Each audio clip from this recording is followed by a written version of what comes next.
menjawab.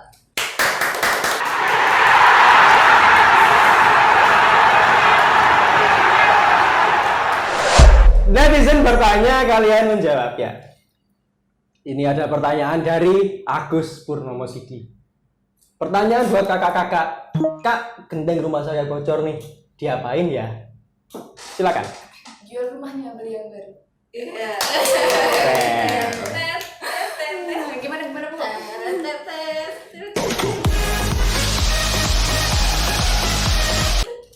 Ya, diapain? Jadi dari kita bertiga, gimana? Aku sendiri dulu. Kak, siapa nih? Agus Purnomo Sidi.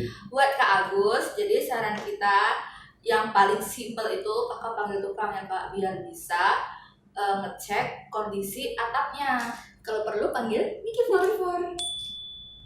Jadi setelah tahu kondisi atapnya, bisa jadikan di atas atap itu ada retakan. Nah itu kalau emang tempat dan ukuran retakannya masih terbilang kecil dan bisa dijangkau sama material lain, itu bisa dibeliin serat terus dipasang waterproofing yang dikuas. Jadi nanti si serat fibernya itu menyatu sama waterproofing, terus dia bisa ngeras gitu. Setuju.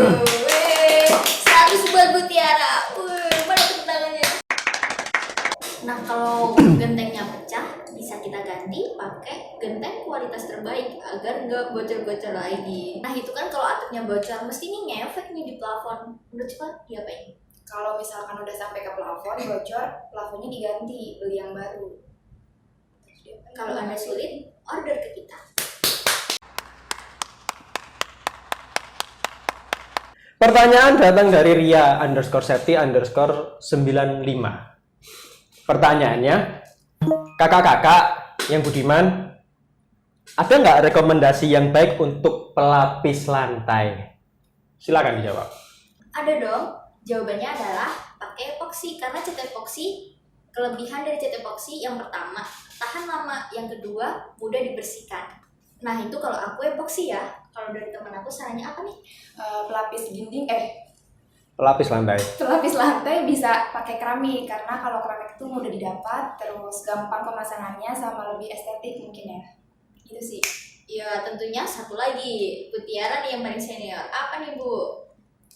Jadi kalau menurut saya, bisa juga sekarang itu ada jenis material yang namanya vinil. Jadi vinil itu pengganti dari parket. Kalau zaman dulu kan ada lembaran-lembaran kayu yang disusun untuk di lantai, dipasang di lantai, itu metodenya dilem. Tapi kalau sekarang itu udah berubah, jadi dia akan tampilannya tetap seperti kayu, tapi itu namanya vinil. Jadi kayak sejenis plastik ya gitulah, tapi tetap tampilannya seperti kayu. Jadi keuntungannya adalah dia lebih estetik dan juga lebih awet.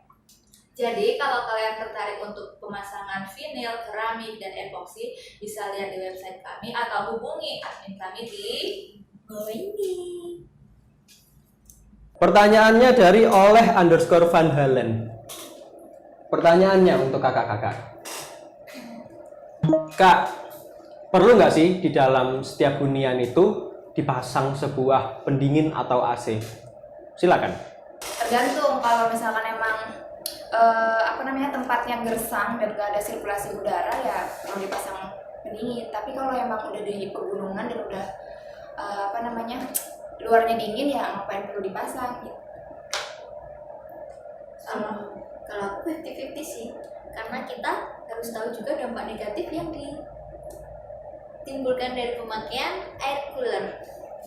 Jadi kalau saran dari saya, karena ini hunian, perlu banget ya, karena kan hunian itu kan sebagian dari waktu kita habiskan di hunian, paling nggak setengah hari kita lah, apalagi untuk ibu rumah tangga dan anak-anak bisa full seharian ada di rumah. Jadi kenyamanan untuk kondisi rumah itu sangat perlu diperhatikan. Jadi untuk memasang AC atau pendingin gitu tentu penting, tapi kita harus lihat dulu posisinya di mana.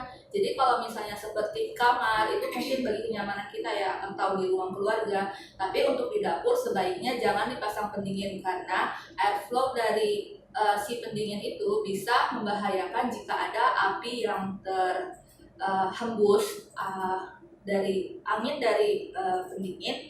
itu bisa menyebabkan kebakaran gitu. Jadi sebaiknya kalau itu huniannya memang untuk santai, itu sih saya rekomendasi banget untuk dipasang pendingin udara. Tapi kalau area-area servis, kita harus lebih lihat dulu ya kondisinya seperti apa. Malah kalau misalnya di ruang area servis seperti toilet atau seperti dapur, sebaiknya bukan memasang pendingin udara, tetapi lebih menarik udara, yaitu seperti exhaust fan. Itu kalau menurut saya. Kalau kalian ada pertanyaan lainnya, tinggal komen di bawah ya. Nanti kita bantu jawab. Jangan lupa like, comment, and subscribe. Sampai jumpa di episode selanjutnya. Bye. Bye.